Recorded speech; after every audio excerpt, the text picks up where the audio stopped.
Alors on est bien d'accord que dans la mesure où j'interviens là le matin, presque chaque jour, c'est ce qui surgit là devant, par hasard. Là, c'est tout de suite, j'étais sur Facebook et je vois apparaître un post d'Arnaud Bertina qui avait rien à voir avec l'écriture. A priori, qu'est-ce qu'il racontait Arnaud? Il dit « Mon père habite un pavillon et puis qu'il a une cheminée dans son pavillon. » Vous savez, en ce moment, quand on se balade dans les rues, c'est les sapins de Noël entassés, jetés. Et quand on vous les vend, ils sont sur une petite bûche qui permet de les tenir droits.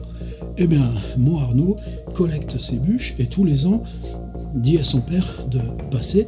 Et puis comme ça fait du feu dans la cheminée. Et là, il montre une photo. Il a empilé toutes ces bûches et il dit « Waouh, ça monte jusqu'au plafond, ça fait comme un tronc, ça fait presque comme une œuvre de Giuseppe Pennone. » Et on s'est mis à plaisanter là-dessus. Et en regardant la photo, d'abord je vois le carrelage un peu moucheté par terre. Bon, d'habitude, on montre pas son couloir dans les photos sur Facebook. Souvent, j'avais vu des photos postées par Arnaud Bertina, j'avais jamais vu le couloir. Et puis sur les deux bords du couloir, ce que je remarque, c'est des feuilles d'imprimante, enfin scotchées là, contre la paroi, gribouillées, avec des post-it, avec des choses surlignées. Et là, tout d'un coup, je dis, mais c'est comme ça que tu bosses? C'est-à-dire, moi, je me vois pas dans mon couloir, face au mur, pas de recul. Et c'est ça dont je voulais parler. Alors, c'est pas Arnaud qui est en question dans l'affaire, mais c'est juste sur ces questions de posture d'écriture. Le fait que moi, je me vois pas, surtout sans recul, mettre ça sur une surface. J'ai le réflexe contraire, je crois que ça m'est arrivé même autrefois du temps de la machine à écrire, c'est quand on découpait, on raboutait avec des agrafes, ou alors même on découpait 3 lignes ici, 3 lignes là, je recollais ça sur une page blanche, et puis ensuite on retapait tout. Mais ça c'est vieux, ça c'était avant l'irruption de l'ordinateur, mais dans ce cas-là, moi ce que j'aimais c'est le mettre par terre, et ça j'ai souvent vu des gars qui faisaient par terre. Alors l'histoire d'afficher, enfin de faire un tirage imprimante et de le mettre sur le mur, le premier truc qui m'a fait tilt c'est Novarina, la chair de l'homme, parce que c'est un énorme bouquin, et Valère s'était donné une contrainte, c'est-à-dire il avait un bureau avec une estrade, dans un atelier d'artiste, comme un atelier de peintre. Donc il était, lui, là, et sur les 3 parois, il s'était dit qu'à chaque fois qu'il écrivait une page, il en faisait un tirage, il la collait au mur. Il y avait la cloison d'en face et les 2 cloisons de côté. Et la contrainte de Valère, c'est-à-dire quand elles seront entièrement recouvertes, mon livre sera fini. Et puis deuxième chose, il dit mais à un moment donné, ces pages, il fallait bien les organiser. Alors il disait j'ai fait des rosaces. Et effectivement, dans le livre, il y a 3 grandes accumulations. Et son livre s'est fabriqué comme ça, mais à chaque fois qu'une page était écrite à l'ordi, tirage imprimante, et il ne la reprenait pas, il ne la corrigeait pas. C'était ça, c'est comme ça que c'était écrit ce livre. Et après, il a changé de système. C'est ça qui fait réfléchir. Et puis, évidemment, ces questions, par exemple, là, un copain, David, qui me dit « Je me suis offert un bureau qui se lève. » Alors ça, c'est génial, parce que tu mets un petit bouton, bah ouais, mais ça coûte des sous, ces super bureaux. Par contre, ça veut dire que tu peux être debout, tu gardes ton écran, ton clavier, mais il n'y a pas cette position penchée, il n'y a pas cette position assise. Alors moi, c'est pour ça que j'ai ce petit pupitre, là, j'en ai parlé souvent. Ces petits pupitres, on les trouve chez Thomann, vous savez, le matériel de musique. C'est des petits pupitres qui servent, pour les musiciens sur scène, à poser un ordi. Ceux qui sont... Alors évidemment, là, la hauteur est réglable, et pendant bien longtemps, je m'efforçais d'alterner. Être assis, mettre l'ordi sur le petit pupitre, et puis donc être debout. Et c'est bien parce que debout, à l'ordi, tu retrouves toute une souplesse, une espèce d'énergie. J'adore. Par contre, si je regarde là mon ordi, il y a les câbles, il y a l'écran externe. C'est compliqué de sortir. Je suis un peu devenu paresseux avec ça. Même si là, en ce moment, le fait d'être dans un revenu, un travail de livre, Ben, le matin, je prends l'ordi et je vais écrire dans un petit coin un peu plutôt en position semi-allongée, pas forcément les volets ouverts, ou à la table de la cuisine, ou me séparer du bureau pour écrire. Ça, on est tous. Après, il y a les autres systèmes.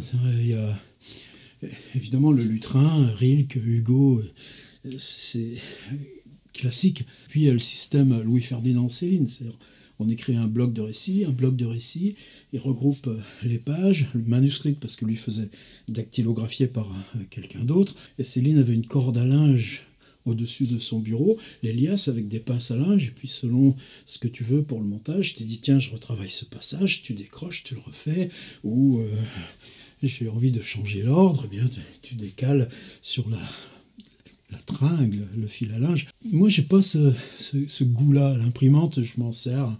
Tu imprimes un documentaire administratif quelconque, tu le scannes, tu mets ta signature, et encore maintenant, j'ai une signature que je mets par copier-coller, mais mon imprimante, je peux pas dire qu'elle me sert pour le travail vraiment d'écrire. Par contre, j'aime bien sur l'ordi, pareil, ouvrir avec des polices différentes, ou travailler avec des affichages différents, ou travailler en ce moment, je pense à Cadio qui travaille tout de suite sur InDesign. Moi, j'aime bien travailler sur une forme Word extrêmement calibrée qui est déjà comme un livre. C'est-à-dire toujours prendre distance, toujours être capable de revenir sur le texte autrement. Alors, c'est de la ruse, c'est de l'astuce. Donc, Arnaud Bertina, il fait comme ça.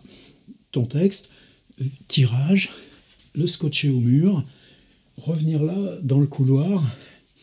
Bon, ça m'a fait penser à cette belle édition à partir des fiches de Walter Benjamin, qui sont une sorte d'extension du Passagenwerk.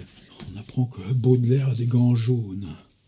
Mais on apprend aussi que Baudelaire refusait d'avoir chez lui une table. Avoir chez soi une table, c'est l'incitation à écrire. Et non, la poésie se compose dans la rue, heurtant des vers depuis longtemps rêvés. Moi, est-ce que je pourrais avoir le courage d'enlever la table? Bon, pas pour l'instant. Mais ça m'a fait aller rechercher ce qui pour moi là est un livre vraiment fétiche, un livre du tout premier cercle, un livre et encore, c'est même pas tout le livre. Enfance berlinoise, c'est rare que je relise. Et puis à la fin, il y a Paysage urbain, ça maintenant ça a été republié d'autres façons, mais au milieu il y a ce texte de Walter Benjamin qui s'appelle Einbahnstraße, sens unique.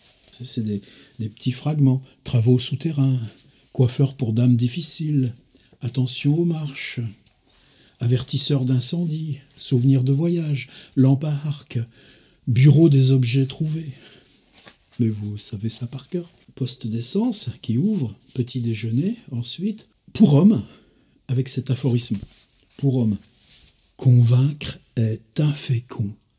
Ça, je m'en suis tout le temps servi. Il y a une chose formidable aussi qui m'interroge beaucoup quand nous, là, on est tout le temps dans propulsé, publié dans le flux.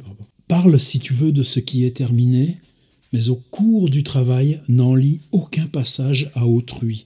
Toute satisfaction que tu te donnes ainsi ralentit ton rythme. En suivant ce régime, le désir sans cesse croissant de communiquer finira par devenir un mobile pour achever l'œuvre. Cherche à éviter, dans les conditions de travail, la médiocrité de la vie quotidienne, un demi-calme accompagné de bruits insipides avilit. Au contraire, la compagnie d'une étude musicale ou d'un embrouillement de voix peut devenir aussi importante pour le travail que le silence perceptible de la nuit. Mais est-ce que vous vous souvenez de ce texte qui s'appelle « Expert comptable assermenté » ? Et voilà ce qu'il y a dans le milieu du texte, un petit peu le centre de gravité des 3 pages. L'écriture qui avait trouvé un asile dans le livre imprimé, où elle menait sa vie indépendante, est impitoyablement traînée dans la rue par les publicités et soumise aux hétéronomies brutales du chaos économique. C'est l'apprentissage sévère de sa forme nouvelle, Rimbaud. Elle qui, il y a des siècles, commença progressivement à s'étendre en passant de l'inscription dressée à l'écriture manuscrite, c'est-à-dire la stèle là, tablette, à l'écriture manuscrite qui repose inclinée sur des pupitres, pour finalement se coucher dans l'imprimerie, commence maintenant à se relever tout aussi lentement. Le journal est davantage lu à la verticale qu'à l'horizontale. Et ça, nous, nos petits laptops avec écran qui bascule selon qu'on est soi-même en position allongée ou en position table, on a rarement un écran à la verticale, mais cette question de corriger à la verticale sur un mur blanc, tout d'un coup prenait son relief. C'est un texte de 1927. Sur cette question de Walter Benjamin, l'horizontale, même disposer ses feuilles par terre ou à l'oblique sur une écritoire ou bien la verticale. Moi je m'arrête là. C'est juste réagir à une question qui surgit là, totalement arbitraire et par hasard, mais qui brasse profond, profond, profond. Vous faites comment, vous ? Vous scotchez les feuilles verticales dans votre couloir aussi, vous ?